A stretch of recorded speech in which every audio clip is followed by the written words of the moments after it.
Hello friends, आप लोग कैसे हैं। आज हम लोग देखने वाले हैं बाबू क्लास 12 हिंदी चैप्टर 1, जिसका नाम है बातचीत। जितने भी मोस्ट इम्पोर्टेंट सब्जेक्टिव है तो हम बाबू सभी मोस्ट इम्पोर्टेंट सब्जेक्टिव प्रश्न को लेकर आ गए हैं। तो चलिए बिना विलम्ब करते हुए क्लास को स्टार्ट करते हैं और मज़े से आप देखिएगा, ठीक है बाबू। तो चलिए हम लोग क्लास को स्टार्ट करते हैं। पहला प्रश्न है, देखिए जितने भी हम प्रश्न लाए हैं सब्जेक्टिव, सभी प्रश्न को कॉपी पर नोट कर लीजिएगा। इसमें से 4-5 प्रश्न हैं जो कि हर साल एग्ज़ाम में 1-2 पूछ लिए जाते हैं, ठीक है। तो इसीलिए सोचे हैं कि आप लोगों को जो महत्वपूर्ण प्रश्न एग्ज़ाम से हर साल आ जा रहे हैं, तो हम सभी प्रश्न को आपको क्यों ना करा दें, ठीक है। तो इसीलिए हम प्रश्न को लेकर आए हैं बाबू। तो ज़्यादा से ज़्यादा वीडियो को शेयर कीजिएगा और लाइक करना नहीं भूलिएगा, ठीक है। तो चलिए बाबू क्लास को स्टार्ट करते हैं, ठीक है, क्लियर। तो देखिए पहला प्रश्न आपका क्या है बाबू, एग्जाम में पूछता है कि बातचीत के संबंध में, एक मिनट बाबू कलर तो सेम हो गया। बातचीत के संबंध में प्रश्न है कि बातचीत के संबंध में बेन जॉनसन और एडिसन ने क्या विचार है। जैसे कि बातचीत के संबंध में बेन जॉनसन और एडिसन ने क्या विचार किया था, ठीक है। तो इसका राइट आंसर है बाबू, देखिएगा एकदम सरल भाषा में लिख कर लाए हैं बाबू, अपने हाथ से लेकर लाए हैं, ठीक है। लिखकर तो आपको क्या करना है, सही प्रश्न को नोट करते जाना है, ठीक है। चलिए, बातचीत के संबंध में बेन जॉनसन का सही राय है कि बोलने से ही मनुष्य का सही रूप, बोलने से ही मनुष्य का सही रूप का पता चलता है। अगर मनुष्य चुपचाप रहे तो उसके गुण तथा अवगुण का पता नहीं चल पाएगा, ठीक है। एडिसन का कहना है कि असल बातचीत केवल 2 व्यक्तियों में ही हो सकता है। एडिसन ने कहा था कि केवल असली बातचीत 2 व्यक्तियों में ही हो सकती है। अगर कोई तीसरा आता है तो बातचीत को बहुत दूर लेकर चल दिया जाता है, यानी कि वो बात बदल दिया जाता है उस बात को। चलिए आगे देखते हैं, जिसका मतलब हुआ कि आपस में दिल खोलकर के बात कर सकते हैं। अगर कोई 2 व्यक्ति आपस में बात करते हैं तो दोनों व्यक्ति अपने दिल खोलकर बात कर पाते हैं, ठीक है।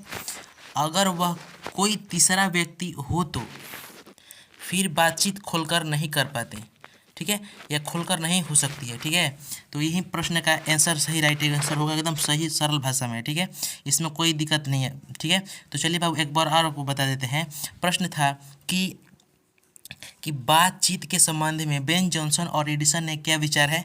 तो बातचीत के संबंध में बेन जॉनसन का सही राय है कि बोलने से मनुष्य का सही रूप का पता चलता है। अगर मनुष्य चुपचाप रहे तो उसके गुण तथा अवगुण का पता नहीं चल पाएगा। मान लीजिए कोई व्यक्ति चुपचाप गूंगा है तो उसका क्या पता चलेगा, उसका संस्कार गुण अवगुण क्या है, ठीक है, वही बात कर रहा है। एडिसन का कहना है कि असल बातचीत केवल 2 व्यक्तियों में ही हो सकती है, जिसका मतलब हुआ कि आपस में दिल खोलकर बात कर सकते हैं। अगर वह कोई तीसरा व्यक्ति हो तो फिर बातचीत खोलकर नहीं हो सकती है, यह सही बात है, ठीक है। चलिए बाबू दूसरा नंबर प्रश्न को देखते हैं। दूसरा नंबर प्रश्न आपका है, चलिए दूसरे प्रश्न की ओर हम लोग चलते हैं बाबू।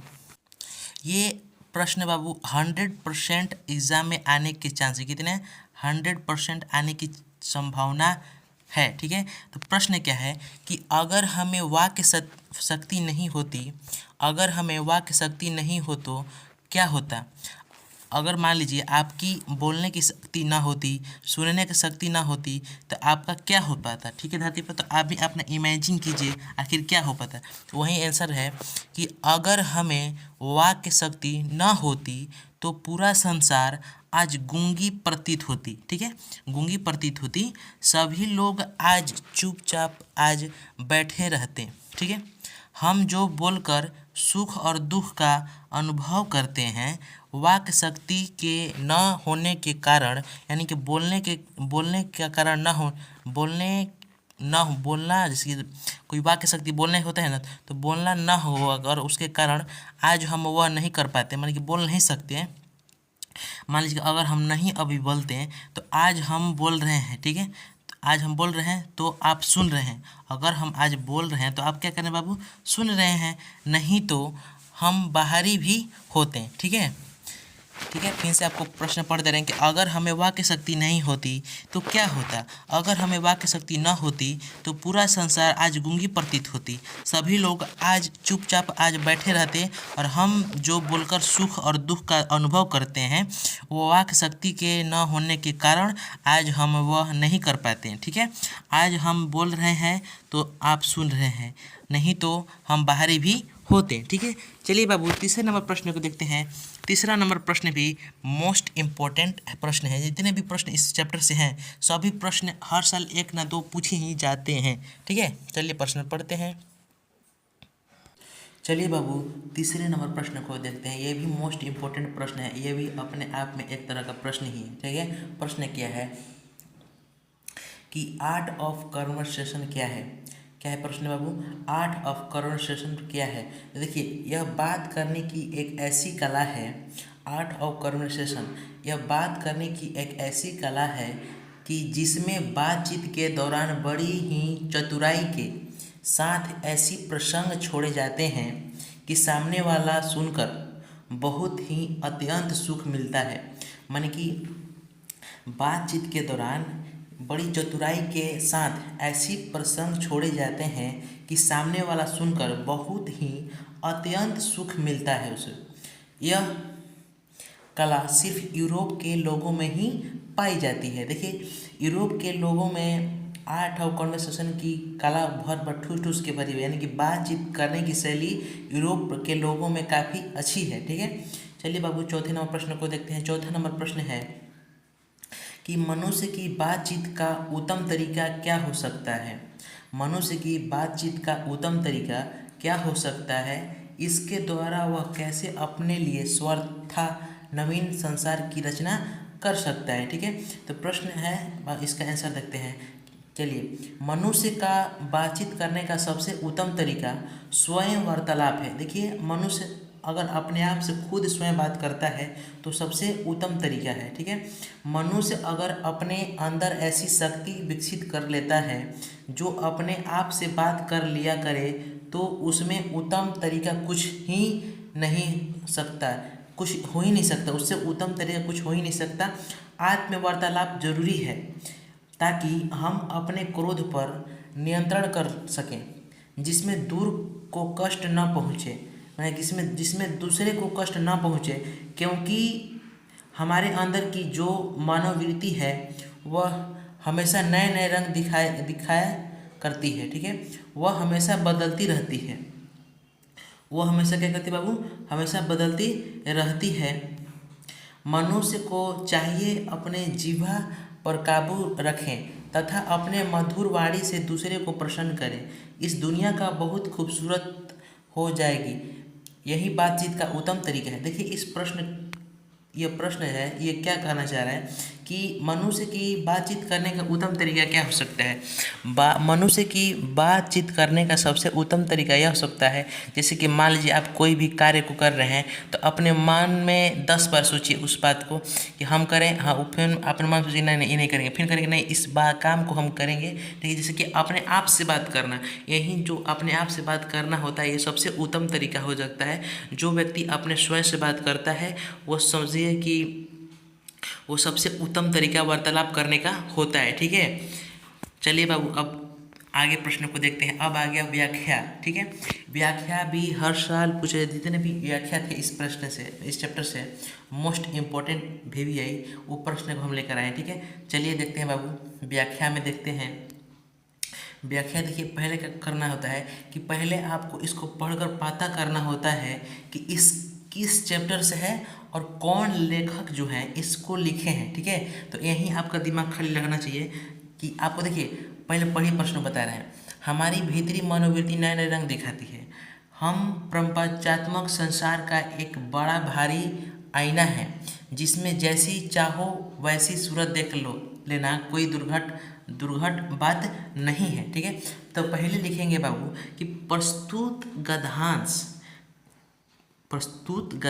ये किसने लिखा है बाबू, तो देखिए बाल कृष्ण भट्ट जी ने लिखा है। तो लिखेंगे कैसे कि प्रस्तुत गद्यांश बाल कृष्ण भट्ट के द्वारा रचित पाठ, ये क्या है बाबू, निबंध है, तो रचित पाठ ली गई है।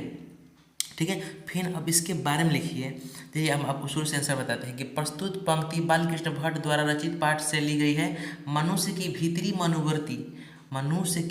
मनोवृत्ति प्रत्येक समय नए नए रंग दिखाया करती है, अथवा उस नए नए विचार आते रहते हैं, मतलब कि मन में नए नए विचार आते रहते हैं।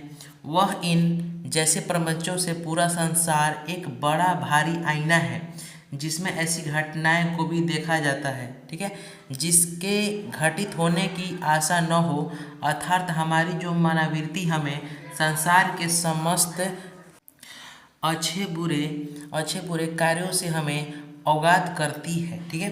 प्रश्न क्या था कि हमारी भीतरी मनोवृत्ति नए नए दिखाती है, वह प्रपंचात्मक संसार का एक बड़ी भारी आईना है जिसमें जैसी चाहो वैसी सूरत देख लेना कोई दुर्घट बात नहीं है, ठीक है। तो इस प्रश्न का आंसर क्या था बाबू कि प्रस्तुत पंक्ति बालकृष्ण भट्ट द्वारा रचित पाठ से लिया गया है।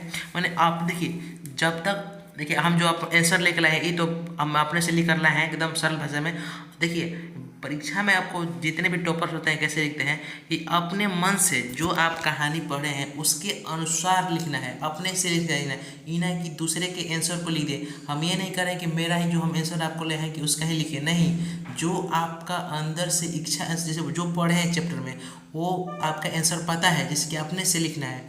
कोई भी क्वेश्चन का आंसर अपने आप से लिखेंगे तभी अच्छा नंबर मिलेगा, ठीक है। चलिए आगे देखते हैं बाबू। बी नंबर क्या है कि सच है जब तक मनुष्य बोलता नहीं तब तक उसका गुण दोष प्रकट नहीं होता है। अच्छा मान लीजिए कि जब मनुष्य बोलेगा नहीं तो उसका ना गुण ना दोष कुछ भी उससे मालूम हमसे उसके पास से नहीं चलेगा, ठीक है। तो इसलिए आगे चलिए आगे देखते हैं बाबू। तो ये किस कहानी में कहा गया बाबू, तो ये बातचीत में कहा गया है, ठीक है। तो पहले लिखेंगे कैसे कि प्रस्तुत पंक्ति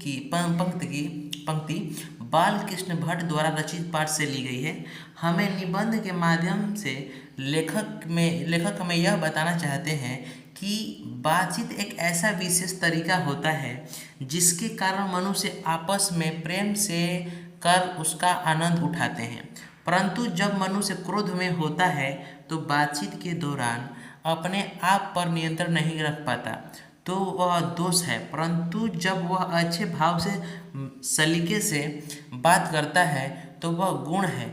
मनुष्य के चुप रहने के कारण वह कुछ पता नहीं चलता है, परंतु जैसे ही बोलना आरंभ करता है तो उसके वाणी के कुछ दोष और गुण भी प्रकट होने लगता है। जैसे कि मान लीजिए कोई व्यक्ति है और कोई बात करने से कुछ बात बोल रहा है तो उसे भावना या मन में कल्पना हो सकता है कि इसके गुण कैसे होंगे और इसके दोष कैसे होंगे, ठीक है। तो थैंक यू वेरी मच। जितने भी मोस्ट इंपॉर्टेंट प्रश्न थे हम सभी करा दिए पहले चैप्टर के। बातचीत जो भी बातचीत मोस्ट इंपॉर्टेंट प्रश्न था हम सभी प्रश्नों को करा दिए। हम यहीं आपसे कहेंगे कि जितने अपने आप से प्रश्न को लिखिएगा, आंसर को, जितने भी कोई भी एग्ज़ाम आप दे रहे हैं, कोई भी सब्जेक्ट का दे रहे हैं, अपने आप से आंसर लिखिए, आपका 100% आपका नंबर सही मिलेगा, ठीक है। तो थैंक यू, धन्यवाद बाबू। और वीडियो अच्छा लगा हो तो ज़्यादा से ज़्यादा शेयर कीजिएगा। थैंक यू, धन्यवाद। और मन लगाकर अपना तैयारी में लगिए, ठीक है। Thank you.